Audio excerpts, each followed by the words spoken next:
How's it going, guys? Today, Ian's going to show you how to do an oil change.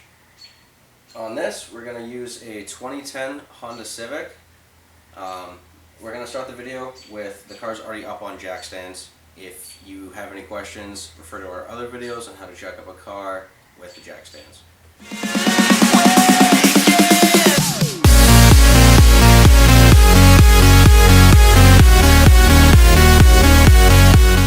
Alright guys, we're going to do things a little differently this time. We're going to do a voiceover. It just made it easier for this video. So let's get into it. We used Castrol GTX oil and a Bosch filter. The first thing I like to do is actually pull the oil stick out. I think it makes the oil come out better. Think of it as shotgunning a beer. Now that we're underneath the car, and I do apologize because of the angle, so things got a little awkward in terms of just my maneuverability down there. So we used a oil filter wrench, and you just pop it on. You don't necessarily need one. It can make things easier. And you're going to find it funny that I say that because it did get stuck right here. So you'll notice I get a little bit messy. I suggest wearing some sort of protective gloves or something like that if you don't like getting messy. What I should have done here was, when it started pouring out like that, was to just let it drain, and then when it stopped, pull it off. But I was already getting messy, so I said screw it, and I just continued on with it. You see me riding the struggle bus a little bit right here. Now, for some reason, this oil filter's like threading was so damn long, and it took forever to get it off. But yeah, as you can see, I got a little messy there. Pour out the oil filter once it's off into the pan, and then you're good to go.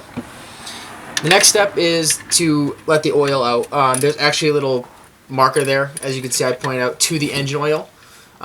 Just loosen it up, pull out the drain plug, and it's going to come out quick when it does come out, so make sure that your pan is underneath. Otherwise, you're going to end up looking like I did in that last frame there. There it goes.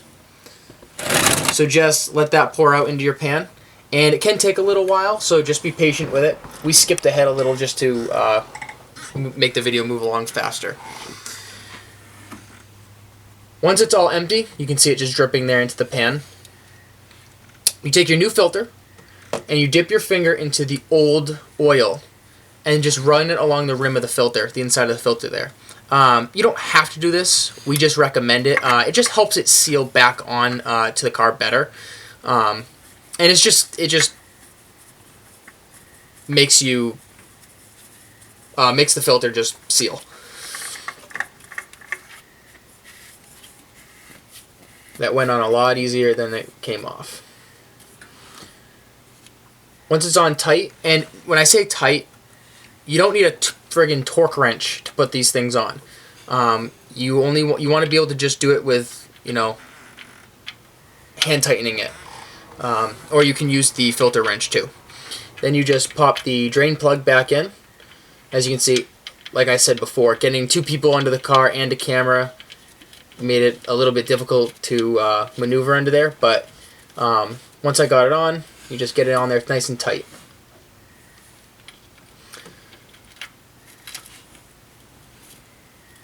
And again, you don't want it too tight, otherwise you're going to have problems getting it off later. Now that we're back above the car, you want to find where the oil goes in, and again, it's got that little oil symbol on it. Oh, and in case you don't have a manual or anything, right there, it actually says on the cap what kind of oil you need for your car. So if you don't feel like digging through the owner's manual, it does say it right there. Now I like to use a funnel. You don't have to, it just makes it easier to get in there so you're not getting everything everywhere. Once you start putting the oil in, remember every car is different, so check your owner's manual to see how much oil you should be putting in your car. I believe this one used 4 quarts.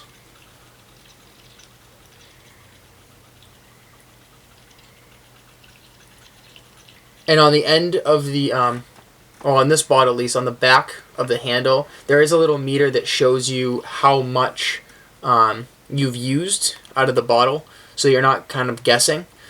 So make sure you put in the right amount. I always end up with a little extra. It's good to save it. You never know when you might need it.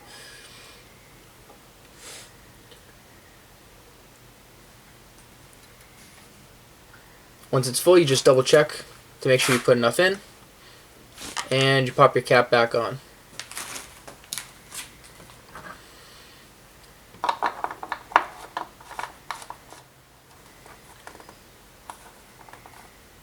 Put the oil stick back in, and I like to just pull it out again just to check. And once it's back in there, you can lower the car and you're all set to go. Okay guys, I hope you watched the video of Ian changing the oil. You can check out our other videos on YouTube or check us out on Facebook, but just remember, like, share, subscribe. We love your support, it's what keeps us going. Alright, thanks guys.